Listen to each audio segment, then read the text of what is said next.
Change is pretty much a guarantee in any organization.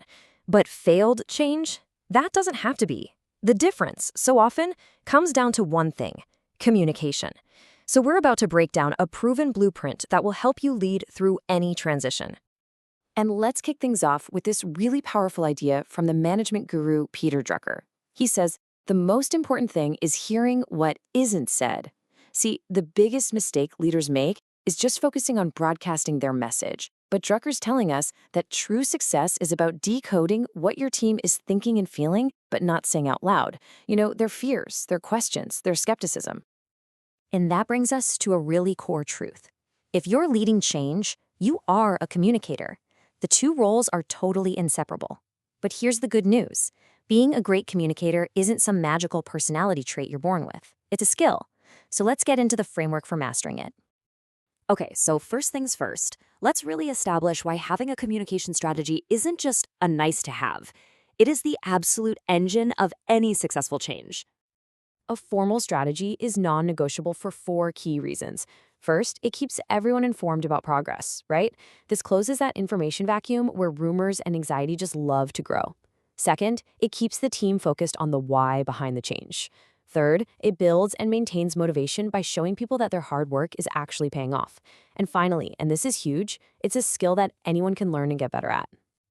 So we get the why. It's critical. Now let's dive into the practical side of things. How do you actually build a plan that works?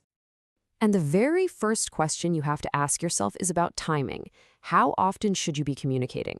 It's a tricky question of rhythm and balance. This slide right here perfectly illustrates that classic tightrope every leader has to walk. If you communicate too little, you create silence, and people will assume you're indifferent or that there's no direction. But if you communicate too much, you come across as a micromanager who doesn't trust the team. The goal isn't just to talk more, it's to find that sweet spot, that perfect rhythm that builds confidence. So how in the world do you find that balance? Well, it is not about guesswork, that's for sure. You use a simple but really powerful tool called a communication matrix. It helps you be intentional about every single interaction. Think of this matrix as your strategic command center. It forces you to be proactive instead of reactive. For example, let's look at the progress update row. The purpose isn't just to update, it's to inform and track. The best medium is a simple email, sent weekly, specifically to the project team. See how specific that is?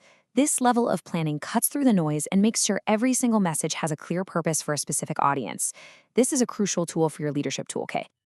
All right, now that we have our strategy in place, let's take it a step further, because great communication isn't just a one-way broadcast. It has to be a two-way street, a real dialogue. This section is all about making that happen.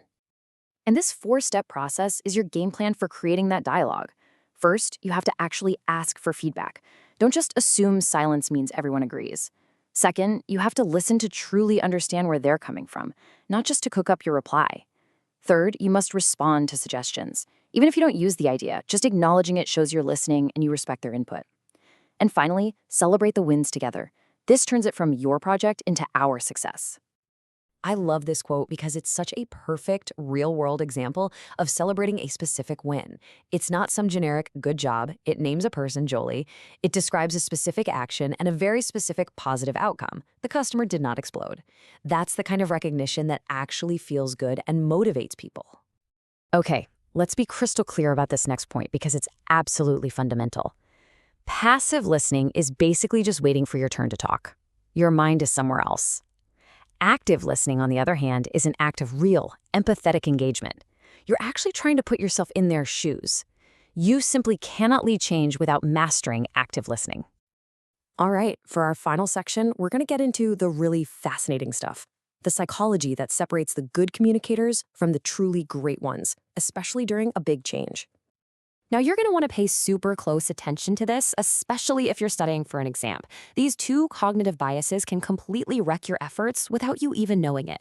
The self-serving bias makes you look like you're only pushing your own agenda, and the overconfidence bias makes you seem arrogant and closed off to other ideas. Both of them just destroy trust.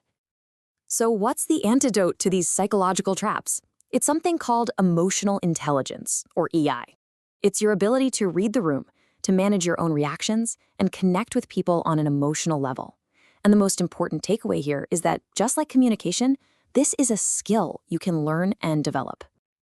Okay, exam prep alert. These 5 pillars of EI are something you absolutely need to know. You've got self-awareness, knowing what you're feeling, self-regulation, controlling your reactions, motivation, that internal drive, empathy, the ability to understand what others are feeling, and finally, social skills, using all of that to build strong relationships. You can really think of praise as putting that emotional intelligence into action. For praise to actually work, it can't be generic. It has to be specific and timely. You've got to connect what that person did back to the big picture, to the overall vision. And above all, it has to be authentic. Your team has a built-in detector for insincere compliments, and fake praise erodes trust faster than almost anything. All right, let's wrap this up with a quick fire review to really hammer home the key numbers from our blueprint. Think of this as your final study checklist.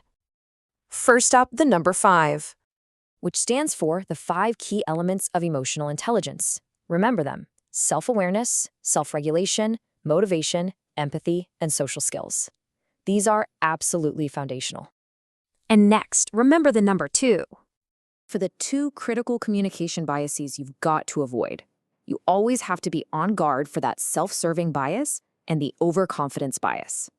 So we'll leave you with this final practical question.